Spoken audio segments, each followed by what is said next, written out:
시청자 여러분 안녕하십니까? VOA 모닝뉴스입니다. 존 볼튼 백악관 국가안보보좌관이 경질되면서 미국의 대북 정책에는 어떤 변화가 있을지 주목되고 있습니다. 전문가들은 대북 협상에 미칠 영향이 제한적일 것이라는 분석과 함께 일부 협상 문턱이 낮아질 수도 있다는 전망도 내놨습니다. 김영교 기자가 취재했습니다. 스콧 스나이더 미국 외교협회 국장은 볼튼 보좌관의 직책 등을 감안할 때 미북 협상의 걸림돌 일부가 제거된 것으로 볼 수 있다고 평가했습니다. 북한 역시 이런 상태를 시험해보기 위해 실무 협상에 나설 것으로 예상되지만 미국의 대북 협상 기조가 크게 달라지진 않을 것으로 전망했습니다.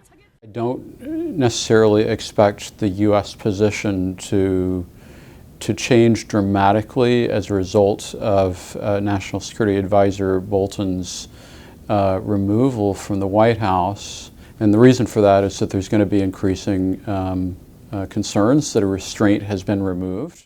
스나이더 국장은 특히 트럼프 대통령이 김정은 위원장과 합의에 열을 올리려 할 경우 의회 등에서 이를 제어하는 움직임이 있을 것으로 내다봤습니다. 크리스토퍼 힐 전 국무부 동아태 차관보도 볼튼 보좌관이 한반도 문제에서 일찌감치 손을 뗐던 만큼 대북 협상에 미칠 영향 또한 없다는 분석을 내놨습니다. He has been sidelined from the Korean account for some time. You recall when the president was at the DMZ, he was in Mongolia. So I don't think it will make a major difference. 트럼프 행정부가 더 적극적인 대북 관여에 나설 여지가 생겼다는 분석도 있습니다. 대량 살상 무기 등을 포함한 빅딜을 강조했던 볼튼 보좌관이 물러난 만큼 북한에 대한 미국의 요구 조건이 낮아질 수도 있다는 겁니다. With Mr. Bolton gone, perhaps it'll be the Trump administration will have a more forward-leaning engagement policy, perhaps lowering the bar on what we've been calling on North Korea to do. 미첼리스 전 국무부 정책기획실장도 이번 일로 미북 실무협상 재개 가능성이 더 높아졌고 트럼프 대통령이 북한에 더 관여할 수 있는 길이 열렸다고 전망했습니다. 앞서 마이크 폼페오 국무장관은 볼튼 보좌관의 경질이 알려진 직후 열린 기자회견에서 대통령의 외교 정책이 특정인의 거취로 바뀌지 않을 것이라고 강조했습니다. But I don't think any leader around the world should make any assumption that because some one of us departs, that President Trump's foreign policy will change in a material way. VOA 뉴스 김영교입니다. 중국과 러시아의 대북 정제유 공급량 보고가 지연되고 있습니다. 이런 가운데 유엔 안보리 대북제재위원회 전문가 패널이 지적한 대북 정제유 운반 선박은 최근까지 북한을 오가는 활발한 움직임을 보이고 있는 것이 확인됐습니다. 오택성 기자가 전해드립니다. 유엔 안보리는 2017년 12월 채택한 대북결의 2397호에서 매월 북한에 판매 또는 제공한 정제유의 양과 금액을 30일 이내에 보고하도록 했습니다. 하지만 중국은 대북 정제유 공급량 보고를 2달 넘게 하지 않고 있습니다. 중국의 마지막 보고는 지난 7월에 보고한 5월 대북 공급량으로 당시 정제유 1,536톤을 북한에 공급했다고 알렸습니다. 안보리 결의에 따르면 중국은 지난 6월 공급량은 7월 30일까지, 7월 공급량은 8월 30일까지 유엔에 보고했어야 합니다. 중국은 정제유 보고 지연 이유를 묻는 VOA의 질문에 답하지 않았습니다.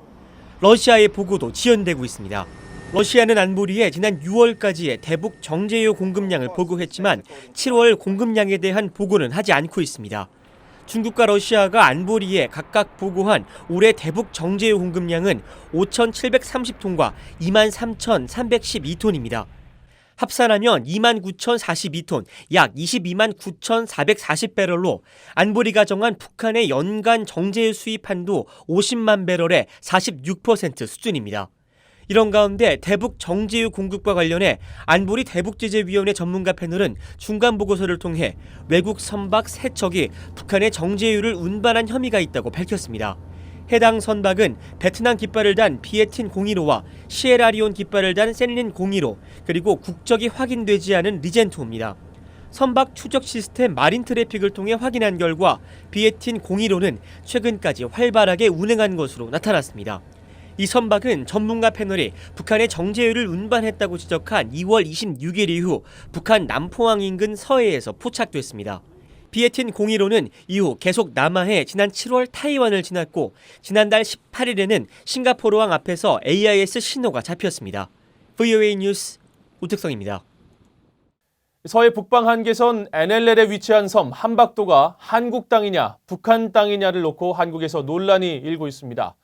미국의 군사 전문가들은 현지에 들어선 북한 군 시설이 미국의 방어 전략에도 영향을 준다면서 한국 정부에 보다 단호한 대응을 주문했습니다.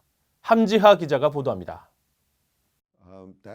브루스벤의 랜드연구소 선임연구원은 10일 BOA에 한국 군 당국이 서해 북방 한계선 NLL 인접 지역에 들어선 북한 군사시설의 의미를 축소하고 있다고 지적했습니다.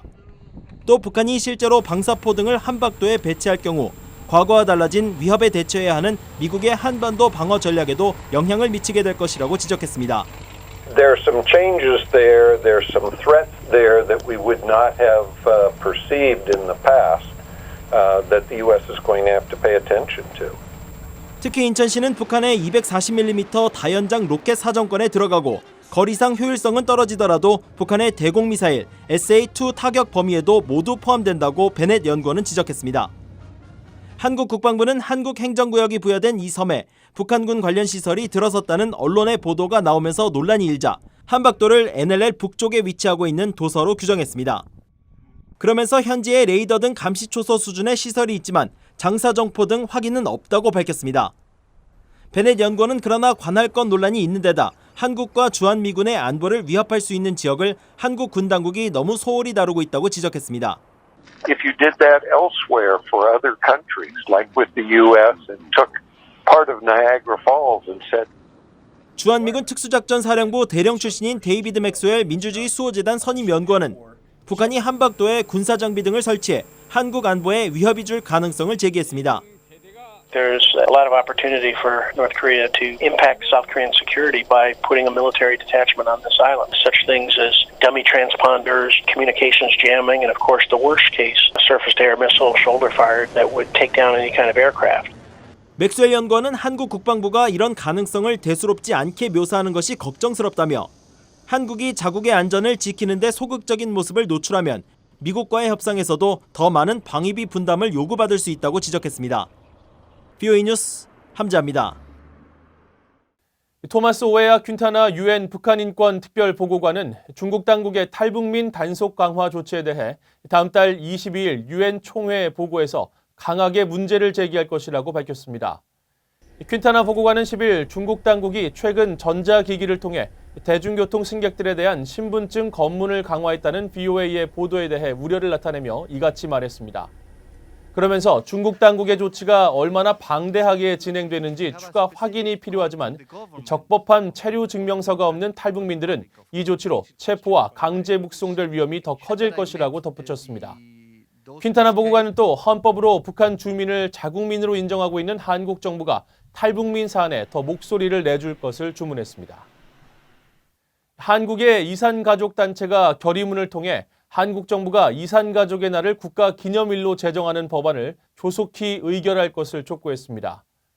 한국의 1천만 이산가족위원회는 11일 이북 5도청에서 열린 38회 이산가족의 날 기념식에서 결의문을 통해 이같이 밝히고 이산가족의 수가 갈수록 줄어드는 현실을 감안해 정부가 더 적극적으로 문제 해결에 나서줄 것을 촉구했습니다.